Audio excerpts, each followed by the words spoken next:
Hello and welcome back to English Today. This is DVD 13 and the first DVD of your upper intermediate level. And in this DVD, we'll begin with another 3 episodes of our story, That's Life, followed by our special TV programs, which include Everything But the Kitchen Sink, featuring our culinary experts. And then there will be a discussion about India and China. Do they represent a threat or an opportunity? Then, in the grammar section, we'll be studying more about the present perfect and the present perfect continuous tenses. And then we'll learn about the gerund and the infinitive. And we'll also study the first conditional. All right? So, I hope you enjoy yourselves.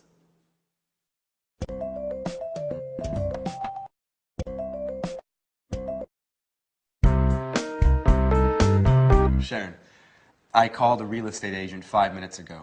He deals with apartments in Japan. He said he'd send an email with some photos. That way we can choose which apartment we like the best. Don't rush me, Peter. You know I haven't decided. I know. We've talked about this a lot. But doesn't the idea of leaving appeal to you? I mean, just think of it. A new country, a new life together, new experiences. Now, I'm really enthusiastic about this opportunity. It's not every day you have a chance like this. Well, I wanted to make changes in my life for a long time, but these changes seem so, well, so overwhelming. There, I said it. I've never been to Asia, and I'm frightened of going there to live. But I told you that Alice has been there. She went to Japan in 1995. She says it's a fascinating country. It's antique and modern at the same time. It's full of interesting traditions and new innovations. I know. I've read a number of books. Last night, I finished reading Japan in the 21st Century. I admit, I'm curious about it all. You see, just remember, you were afraid when we came to London, but you've adjusted well. We've been here 1.5 years, and you haven't once complained. I take that back. You complained once last week. Come on, Peter, stop joking around. You're right, I've made great friends. That's why I'm so hesitant to go. I know. I'm also sad at the idea of leaving everyone. But... Hey, Jack. How long have you been in here? A couple of minutes. Excuse me, I didn't mean to spy. But you were so involved in your discussion. So you've heard that she still hasn't decided, even if she's going to decide soon. In fact, we were just talking about which apartment to choose. Oh, don't rush it, Peter. Decisions about major changes take time. So whose side are you on? I need to get going. I took my watch to be repaired 2 weeks ago, and I still haven't picked it up. Sooner or later, they're going to put it up for sale. Bye. Jack, I'm leaving her in your hands. Please try and convince her.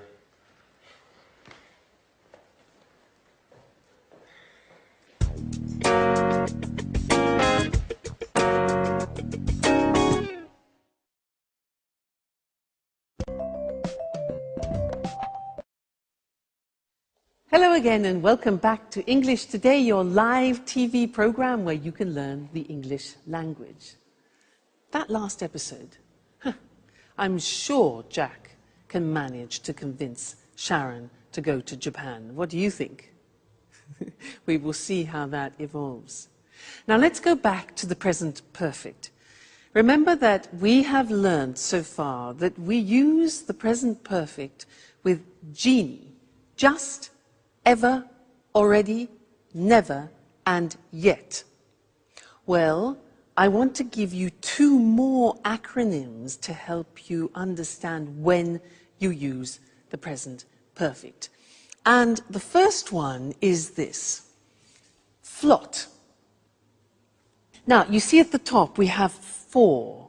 For is a time word. And we use for a length of time. What's length? Length means a duration of time.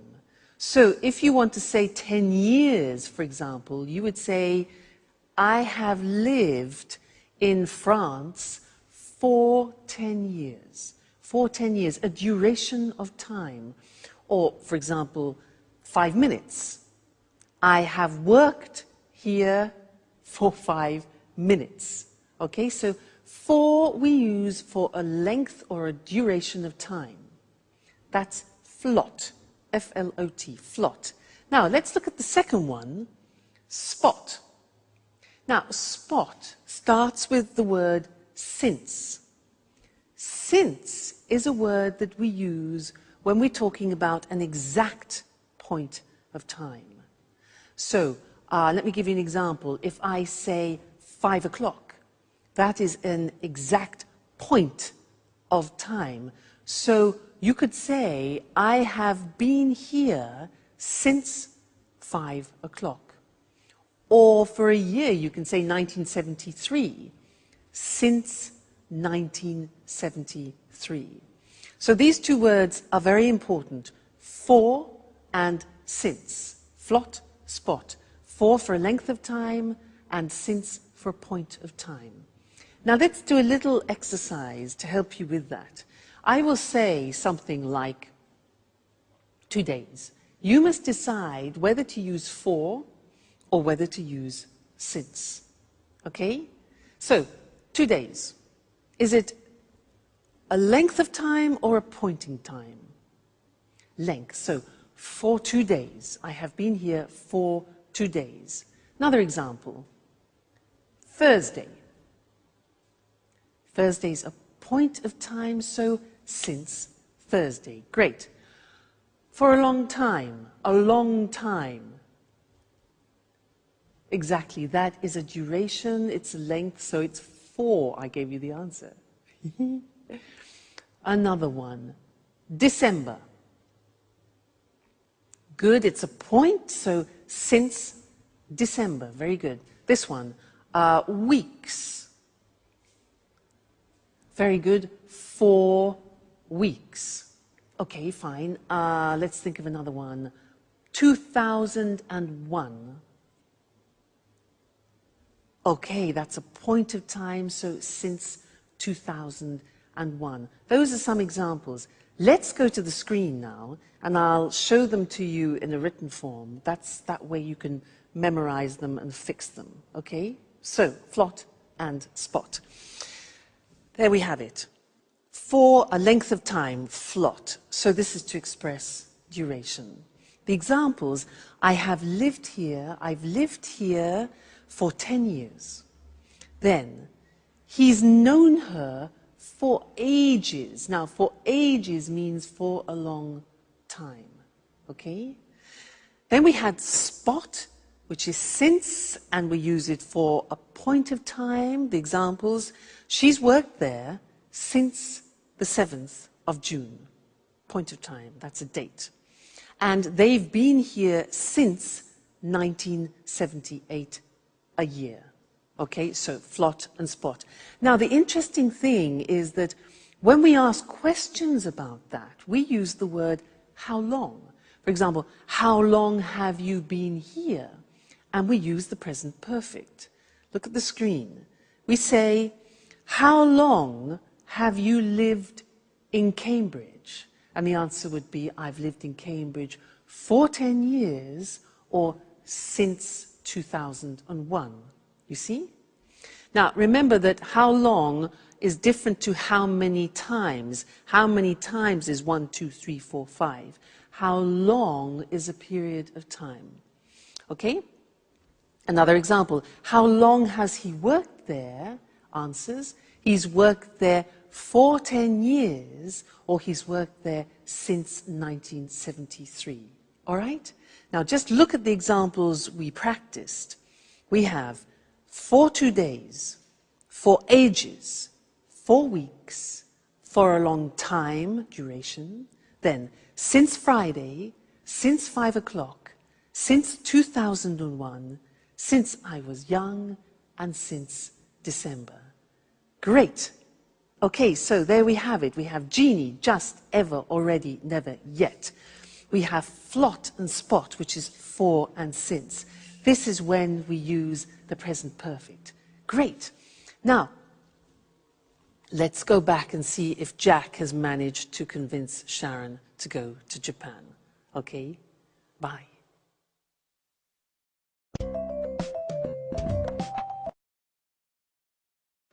You can't leave. Now that we finally found each other. Stop it, Jack. I'm so confused. Don't you start. I was thinking, you'll be all alone in a foreign country. You won't know anyone. Peter will be at rehearsals all day. At least here you have us. I will always be here for you. Yes, I know that. Oh, and did you know that women can't go out alone in Japan?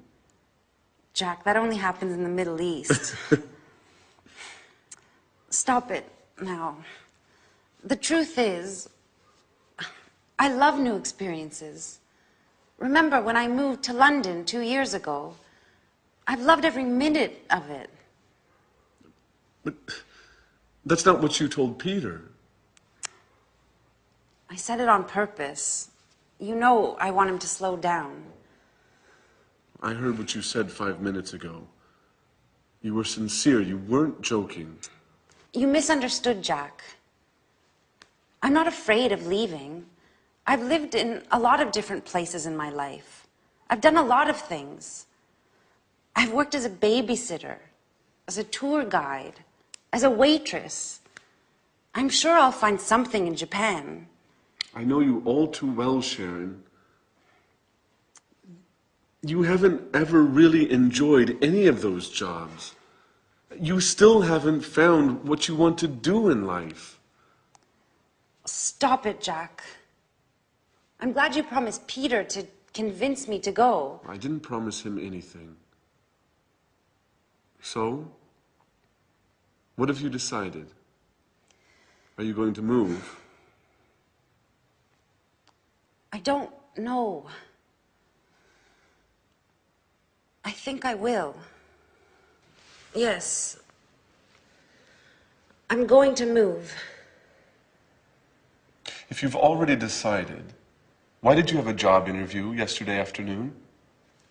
Who told you that? Anne? No. I haven't spoken to her for days. So how did you find out? It doesn't matter. So, you still haven't answered my question. I don't have to answer to you, Jack. Okay. I see you're angry. It just proves that I'm right. Jack, sometimes you are so impossible. Have you ever considered that maybe it's the best thing for me? And what about you, Sharon?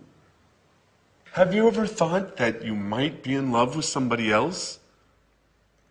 Listen, I refuse to give up.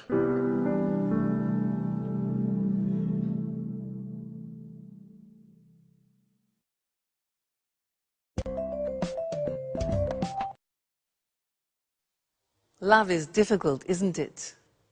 I know something about that. But so is the simple past and the present perfect. And in fact, this is an important lesson because one of the most difficult things in the English language is to decide when to use the simple past and when to use the present perfect.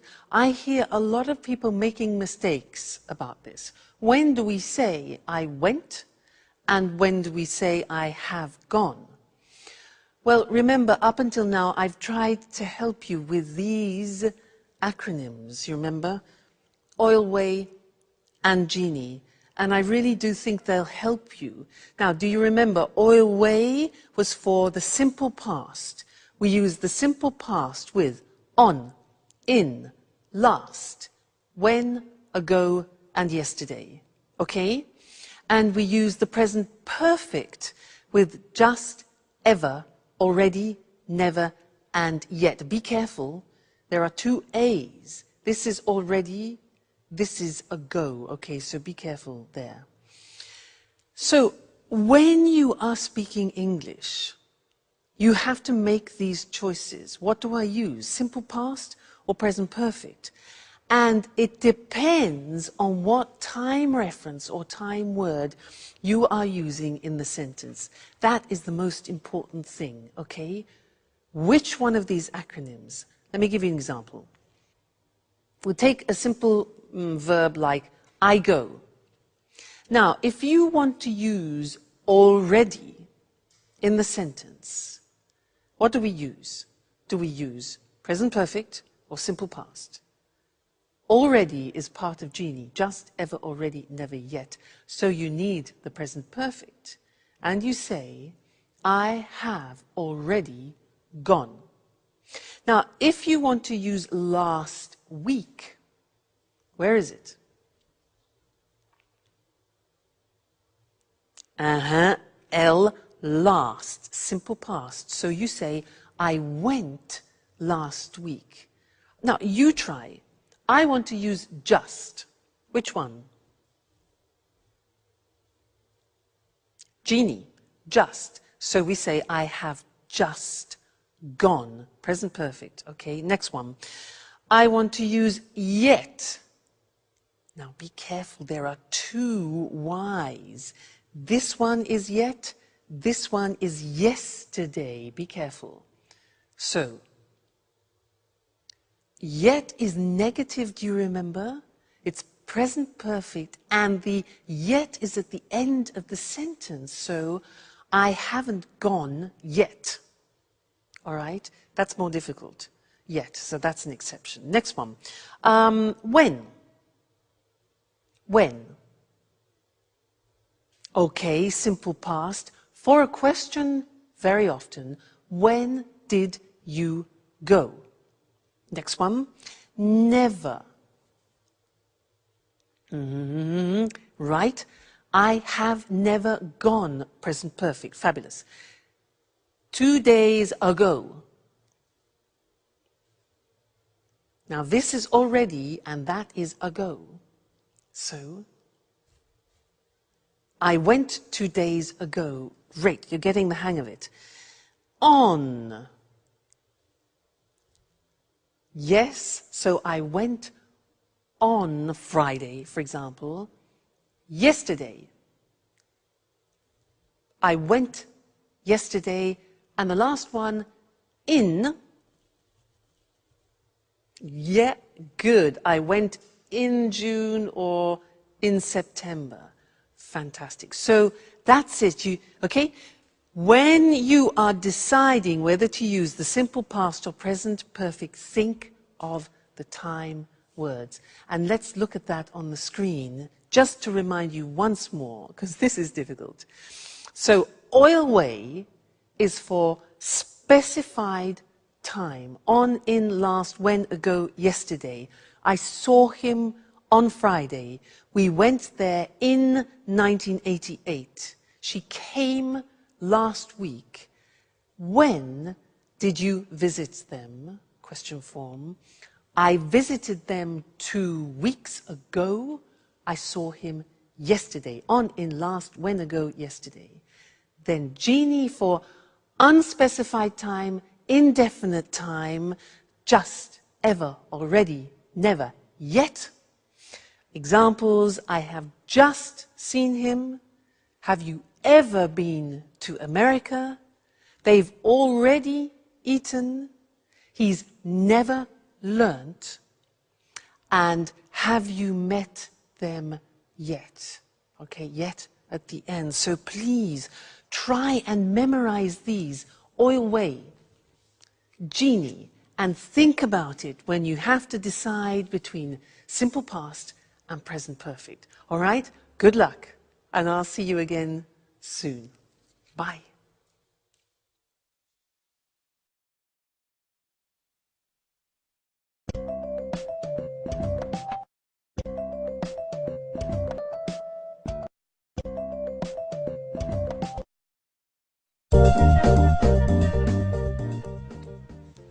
Okay.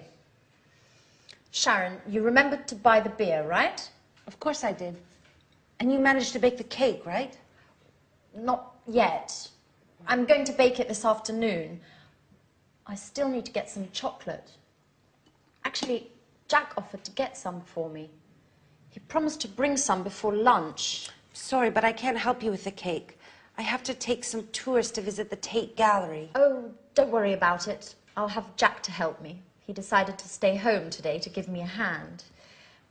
Just don't forget to tell Tom, David, Mary, and all the others.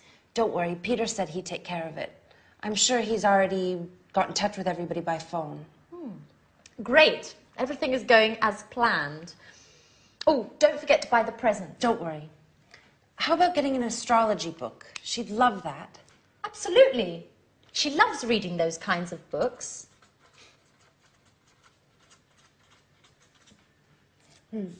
I hope I can get it before I go to work. By the way, have you heard anything from Mr. Dubois? Well, he told me he expected to come, but couldn't confirm. Well, you know how it is being so busy and everything. It's hard for him to give a definite answer one way or the other. I imagine being a stage director is difficult. Alice would be so happy if he comes. Yes, she will. Anyway, Mum's the word. If you say anything, it won't be a surprise. Hey everyone, what are you up to? Oh, nothing important. Oh, I almost forgot. Happy birthday, Alice. So, what have you arranged to do this evening? Well, I considered celebrating with you guys. I mean, if you want to.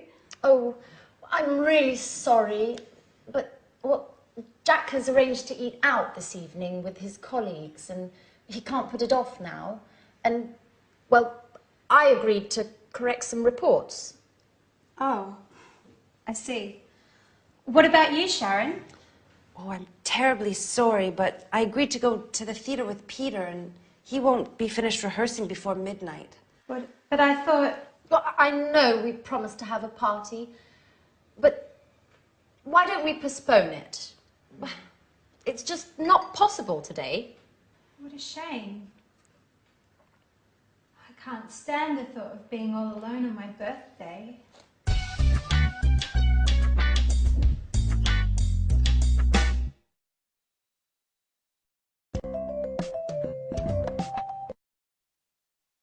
Hello again. She really believed them, didn't she? Great actors.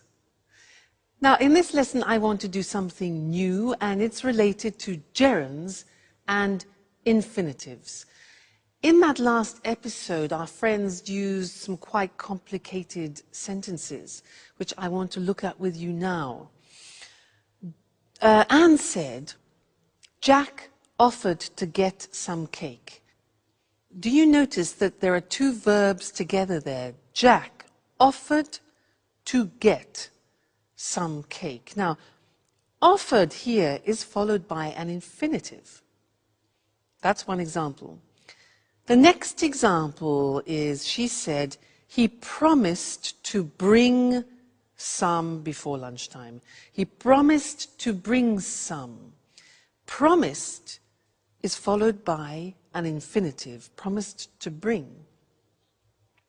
Then Anne says, she loves reading. Loves reading. Now, love is followed by a gerund. Then Sharon says, yes, I imagine being a stage director is difficult. I imagine being. Gerund. So here we have offer, which is followed by an infinitive, promise, followed by an infinitive, love, followed by a gerund, and imagine, followed by a gerund. And you're probably thinking, so how do I learn these? Well, you have to learn them by heart, as we say. Yeah, there's no other choice. So let's go to the board now, and I will show you how it works. And unfortunately, like the simple past irregular verbs. It's all a question of memory. So, as we said, when you have a main verb followed by another verb, sometimes it's in the infinitive, sometimes in the gerund. Let's look at some examples. You managed to bake a cake. The verb manage is followed by an infinitive. Jack offered to get some. He promised to bring some. I have to take some tourists. Have to in the sense of obligation. What have you arranged to do? Arranged plus infinitive. I agreed to correct some reports. So there you see manage, offer, promise, have, arrange and agree are followed by the infinitive with to. Let's move on to the other examples where verbs are followed by the gerund. She loves reading. So love followed by reading. Gerund. I imagine being a director is difficult. Imagine followed by gerund. I considered celebrating. Considered followed by gerund. Celebrating with you guys, and he won't finish rehearsing before midnight. So there we have examples of love, imagine, consider, finish, followed by the gerund forms. So it's a bit complicated, and it's a question of familiarizing yourselves with the verbs that take gerund and the verbs which take infinitive. It comes with practice, don't worry. But this is just an introduction. So let's go back and see what's going on in Alice's birthday party, all right? And I'll see you later. Bye.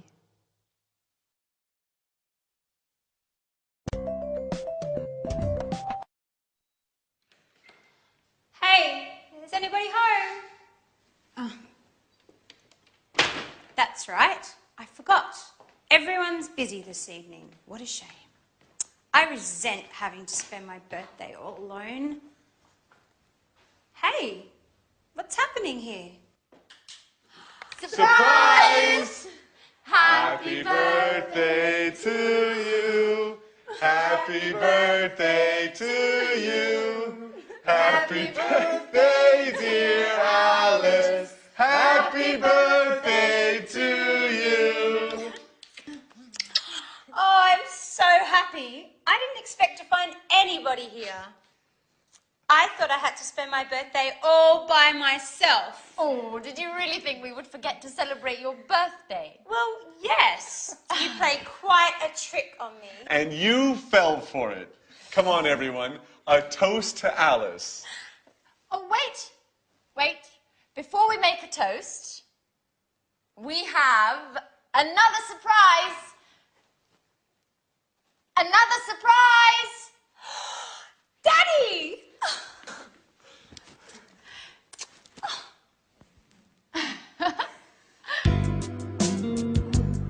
This is such a great birthday. How did they talk you into coming? Alice, dear, how could I miss your birthday? Work is important, sure, but nothing is more important than my dear, sweet, only, lovable, adorable little girl. Dad, if you talk like that, you'll make me blush in front of everybody. Listen, I know I wasn't always there for you and that I've made a lot of mistakes, but I want to catch up. Things change. I've got a suggestion for you. Do you want to come and work with me? Really? With you? What would I do? You can write scenes for my films. You've always had artistic flair. I'll teach you the tricks of the trade. You'll learn how to write convincing scenes in no time at all. That way, we'll always be together, if you want. I don't know what to say. I gave up wanting to spend time with you. You don't have to decide to do anything now. Let's celebrate your birthday. Let's toast. Cheers, Alice.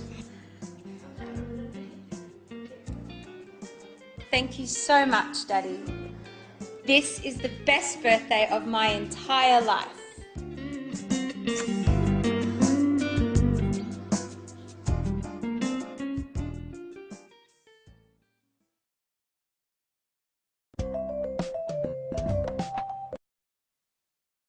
Happy birthday, Alice. Did you hear what her father said? He said, if you work with me, I'll teach you the tricks. Now that's an opportunity, not only for Alice, but also for us, because he used a grammatical form that I want to teach you now. If you work with me, I'll teach you the tricks. And that in English is a conditional form, the first conditional. If I work, if plus the simple present, I will teach, followed by the future will. So to illustrate this a little bit better, I want to talk to you about what is almost a religion in England, making tea. Now, every household in England has one of these, this. Do you know what this is called? It's for water, to heat, to boil water. In English, we call it a kettle. Every English household has a kettle. We have all sorts of different models as well. And I can assure you, if you buy a kettle, you will never regret it. Why? Look at this. It's very light, plastic, and it's very fast. So, if you fill this kettle to about here, it's 1.5 liters.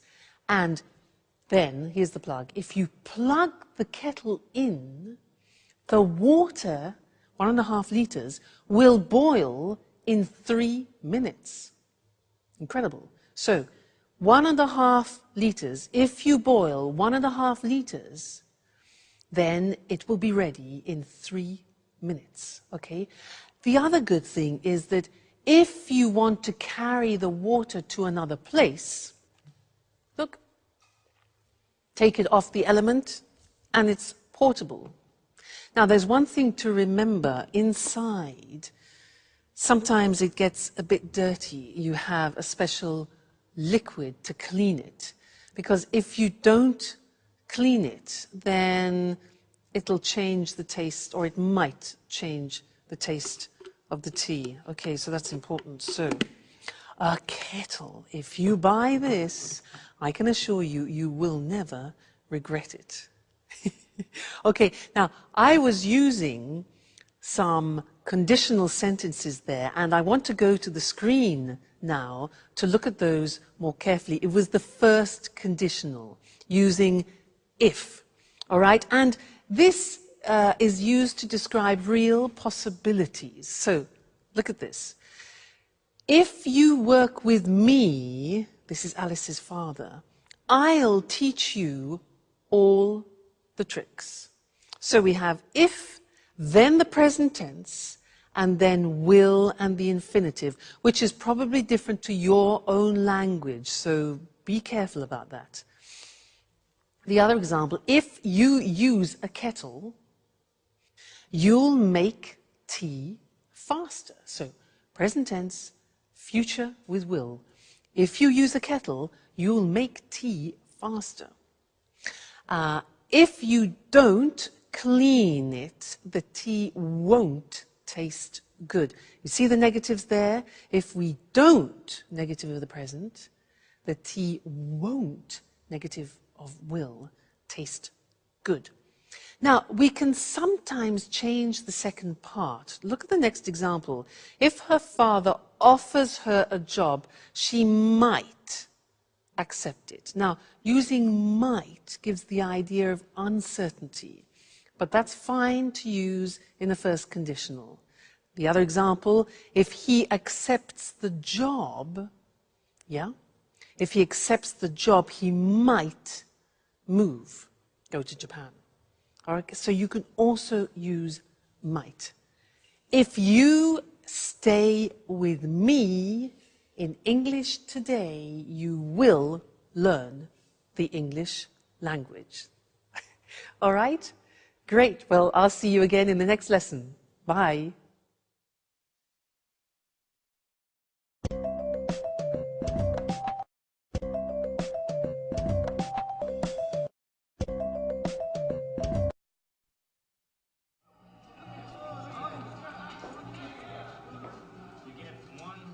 Hi, Jack. Is Anne home? No, she hasn't arrived yet. I've been waiting for her for over an hour. I think she's been shopping. What's the matter? You don't look too well. Nothing, really. Don't lie to me. I've known you for 10 years. Listen, Jack, I really don't want to speak about it, okay? No, it's not okay. We have to speak about the situation and clear the air once and for all. I've been thinking about us a lot. I've been thinking about us so much, I haven't slept well in nights. What have you been thinking, Jack? About us. You're leaving for Japan. I've told you before, and I'll tell you again, Sharon, it's crazy. You can't leave now when we know how we feel. Jack, you're repeating yourself. That's right. And I'll continue repeating myself until you accept the truth. We're made for each other. Stop it. You're embarrassing me. Sharon, listen. I haven't stopped loving you. And I know you feel the same about me. That's it. I said stop it and I meant it. Look, you've made me cry. And anyhow, how do our feelings change anything? How do they change anything? They change everything. You must tell Peter immediately about everything. Tell him you won't go.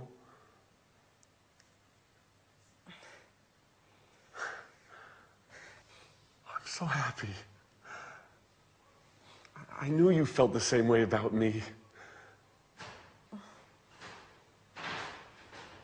Hey, is anyone in there? Oh my God, it's Peter. He can't see me like this. Stay calm. Maybe it's time we tell him everything. Is anybody in there? Hello?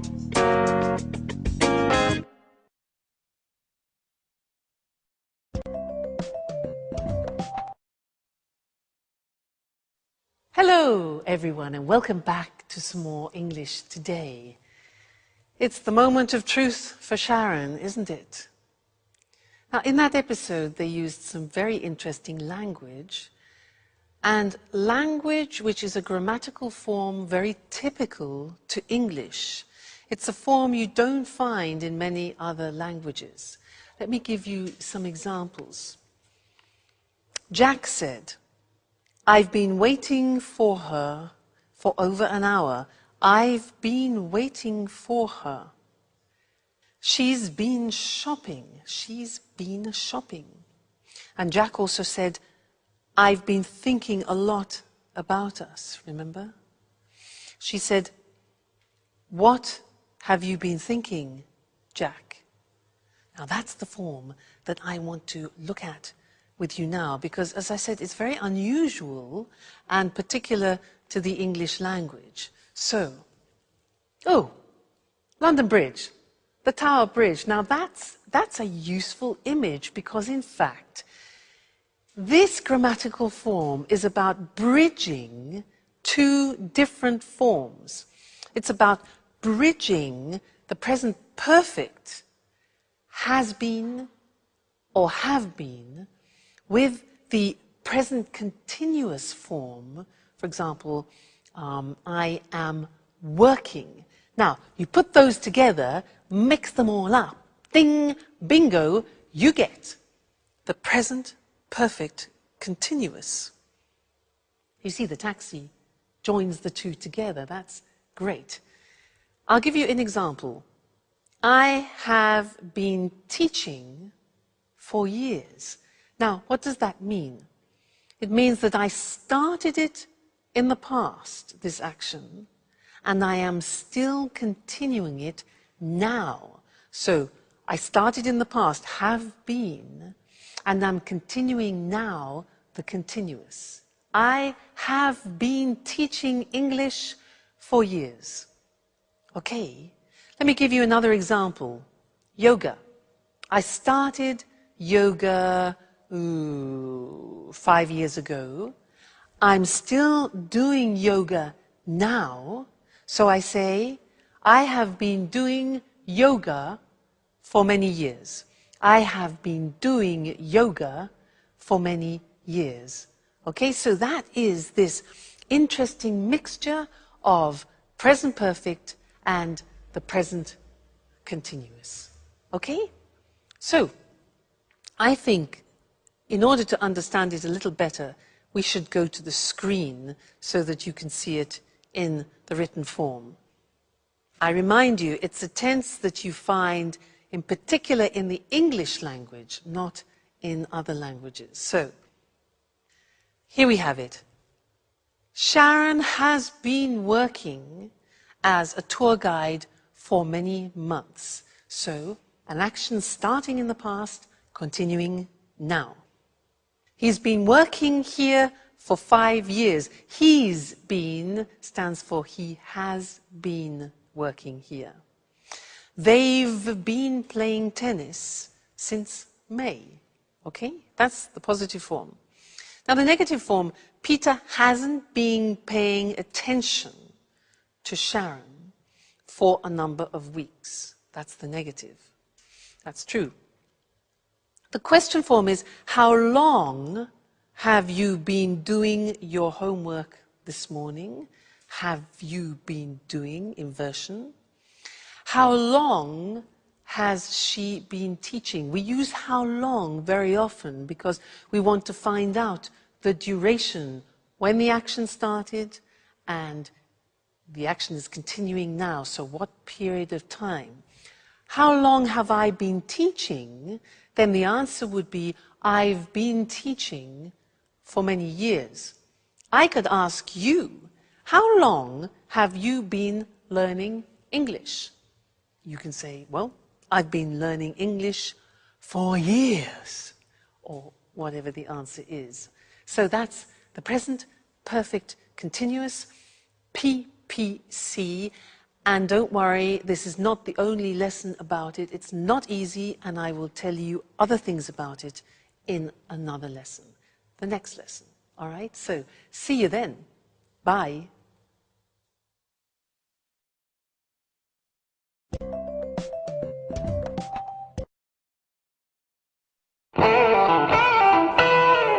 Jack? Sharon?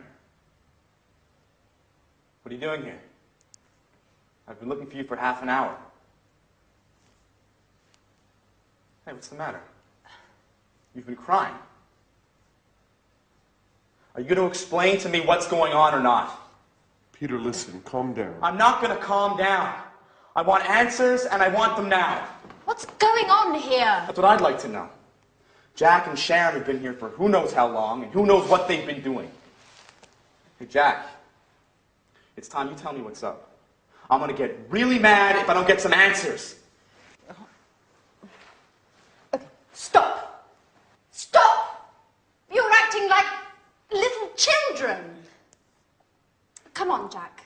Let's leave Peter and Sharon alone.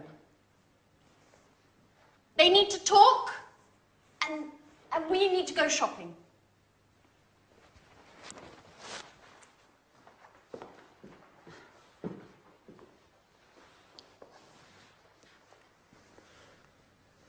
So, Sharon? What's going on?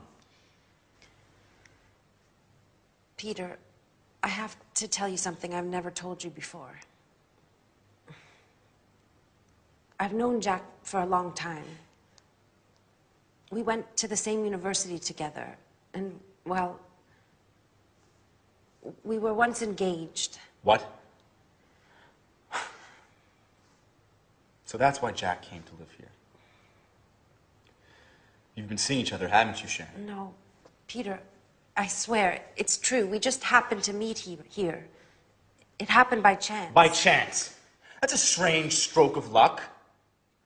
Just enough to bring back some old passionate feelings? How long has this been going on, Sharon? Nothing has happened between Jack and I. Even if I do still have some feelings for him. After all, Peter, you've been neglecting me for months. The only thing that's important to you is your work. You live, eat, and drink theater and nothing else. So you're saying this is my fault? No one is at fault. It's just that we want different things from life at the moment. I've had 2 interviews with the director of the Archaeology Museum. They want to open an art exhibition, and they've offered me a job. Do you understand, Peter? It means a job I would really love. What are you getting at, Sharon? Would you stay here and not go to Japan if I asked you? What kind of question is that? Answer me, Peter. It's important. I've accepted the job. Without asking me. How could you? Did you ask me about Japan? Did you, Peter, huh? Are you willing to stay here with me?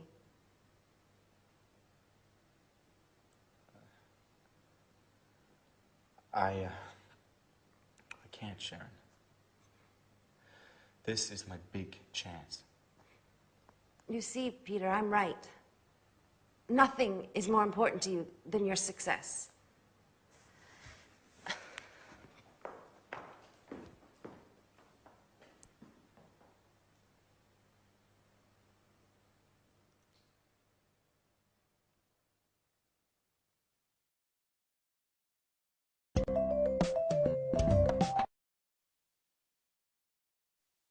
So this is our moment of truth. The question is, when do we use the present perfect and when do we use the present perfect continuous? Many people ask me this. They say, Louise, but when do we use the present perfect? I have gone, I have seen, I have done. And when do we use the present perfect continuous? I have been working, I have been learning. Often people confuse the use.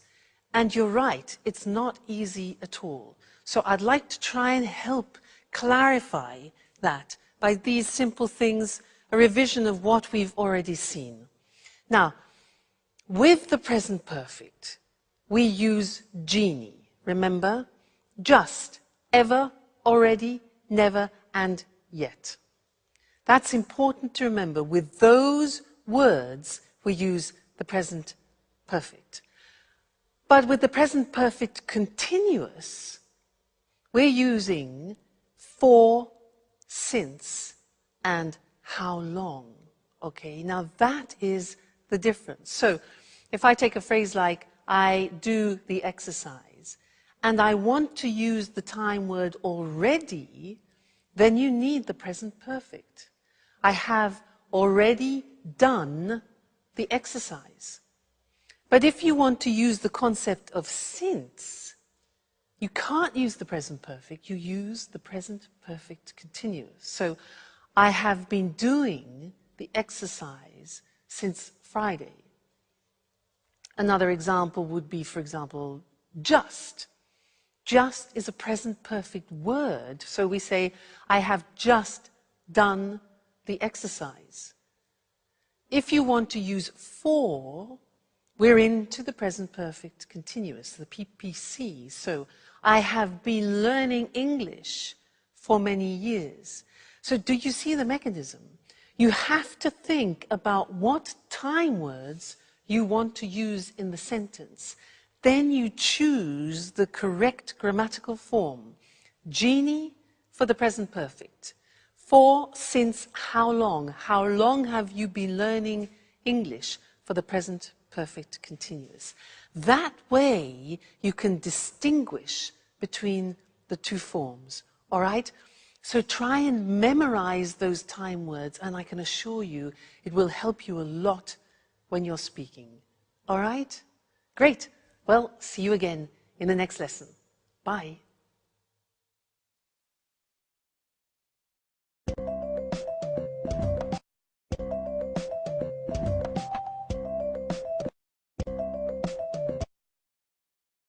Welcome to Cooking Today. We're delighted to be back in Lisa French's home again. Lisa, we've had so many calls since our last program. I'm glad to hear it. Well, now let's see.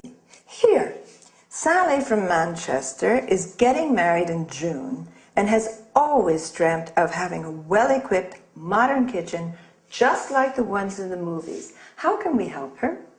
Well, to begin with, a kitchen environment should be well lit and have ample surfaces to work on. Also, plenty of drawer space is necessary for storage of food items and utensils. I know what you mean. I have to contend with a small kitchen that has neither light nor enough drawer space. That's why I go out to restaurants. You don't need a king-size kitchen to enjoy cooking in it. What's important is organisation and having things at hand. What are the main appliances newlyweds should have? Well, obviously, a hob, an oven, and a fridge are absolutely essential. Today, many people can't survive without a dishwasher. I'm one of those people. I really hate doing dishes. So do I. Getting back to the subject, I'd like to show our viewers some optional appliances. Although they're not strictly necessary, they often come in handy in large families or when entertaining guests frequently. One is the grill. Another is a deep fryer for large quantities of chips and other tidbits. That's not the appliance for me. I love healthy cooking. In that case, you need a steamer oven like this one. In the US, it's hard to find a kitchen without a microwave. Microwaves are quite useful, especially for busy people.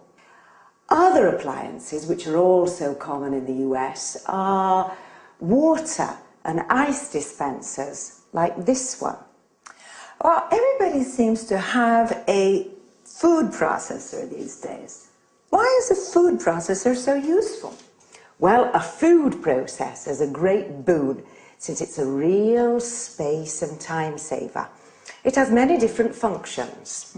It can mince meat, grate cheese and vegetables, make breadcrumbs, pulp tomatoes, fruit, and so on. So what else can you show us? An electric beater like this can be used for whisking eggs, as well as making mayonnaise. Other kitchen aids are scales and measuring utensils. Careful weighing and measuring are fundamental for successful cooking, since recipes are generally in kilos and grams. All right. There are a lot of other things that we could talk about, but unfortunately our time is up. Lisa, once again, it's been great being here. Thank you for your help. You're welcome.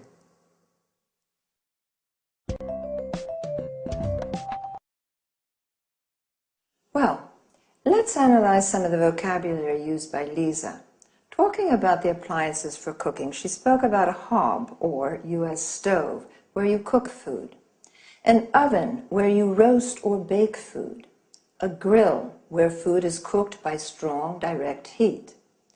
As we saw, the following machines can be optional.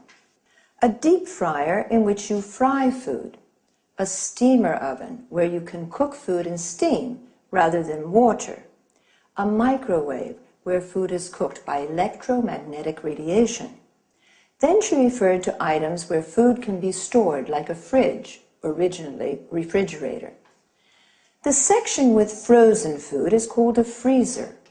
The section of the fridge which produces cold water and ice is called a water or ice dispenser. Lisa also said drawers are important. You need them to keep utensils, cutlery, and so on. A dishwasher is a machine for washing dishes, cutlery, glasses, and so on. Other small appliances are a food processor, a machine which can ground, mince, or chop food, an electric beater where you mix, whip, or whisk food, scales or measuring utensils used for measuring food, weight, or liquids. Then Lisa used some culinary terms, such as mince, that is chopping meat into very small pieces. Notice that mincemeat is a mixture of dried fruit. Cheese and carrots can be grated, that is, finely shredded. Or we can say pulp, which means crushing fruit into a soft paste. Pulp is also the soft inner part of fruit. Another useful verb is beat. That is mixing eggs, cream, butter, using a fork or a whisk. That's enough for today. See you again. Bye.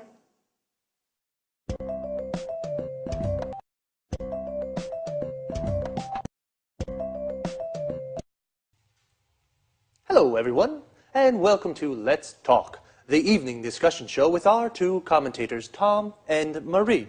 Good evening, everyone. Good evening. Well, let's talk business tonight. Let's talk about some important developments in the global economy.